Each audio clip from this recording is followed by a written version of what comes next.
বাঁশটা কাটতেছি, কারণ এখানে প্রচুর স্রোত, পানি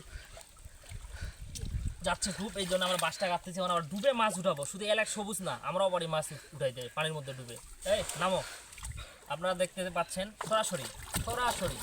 এলাক সবুজ তো এডিট করে, আমরা কোনো এডিট করি না। আপনারা দেখেন, এই যে ডুবো, 1 কেজি মাছ উঠাবে, 1 কেজি ডুবলো। তাহলে দেখা যাক সে কতগুলো মাছ উঠায় ডুবে পানির মধ্যে থেকে।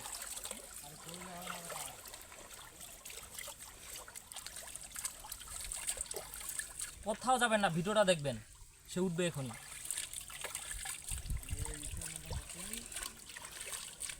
সে প্রচুর উঠে গেছে, দেখা যাক কতগুলো মাছ উঠায়। ও উঠাইছে রে, সে 3টা মাছ উঠাইছে। শুধু এলাক সবুজ না, আমরাও পারি। এই যে এই যে মাছ আমাদের। এই পাশেরটা নিব একটু, এই পাশেরটা নিব, এই পাশেরটা। আমরা এখন এই পাশ থেকে ওই পাশে যাবো। এই পাশেরটা একটু নিব এখন। দেখি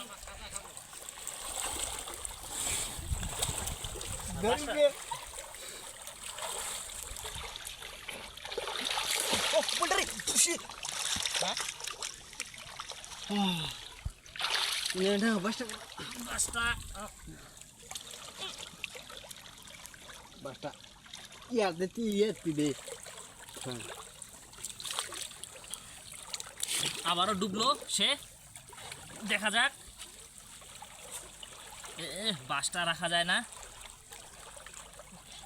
বাপরে।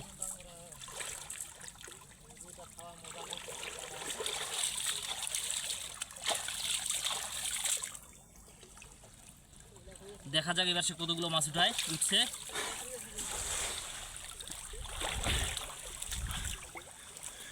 ও 2টা মাছ উঠেছে এইবার সে, একবারে দেশি মাছ। এখন আমরা ওইখানে যাব। এই মাছটাকে আপনারা কি বলেন? আমাদের এলাকায় মাছটাকে পুঁটি মাছ বলা হয়। হ্যাঁ, এই যে এই যে এই যে এই যে এই যে আরেকটা ধরছি, বাটা। এখন আমরা এখানে ডুববো একটা, দেখি। ভিডিওটা ভালো লাগলে লাইক কমেন্ট শেয়ার করতে ভুলবেন না।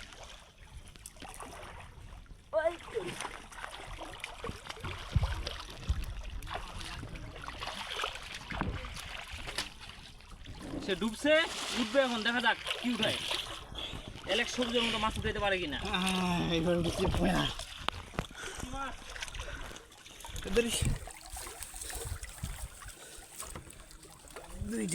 দুইটাই পোয়া, এগুলাকে বলা হয় আমাদের এলাকায় পোয়া মাছ। আপনাদের এলাকায় কি বলে কমেন্টে জানাবেন। এখানে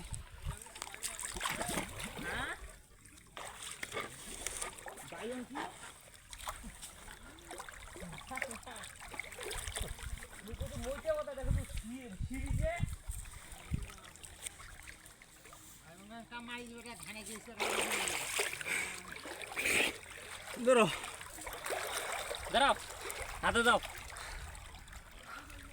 ও বাটা মাছ আবারও। তাহলে প্রমাণিত হলো যে এই ছেলেটা এলাক সবুজের থেকে বেশি মাছ মারতে পারে।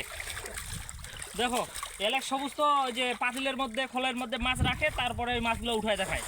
আমরা সরাসরি পানির মধ্যে থেকে মাছ উঠাচ্ছি। ঠিক আছে, ধন্যবাদ, আবার দেখা হবে, ভালো থাকবেন সকলকে। আসসালামু আলাইকুম।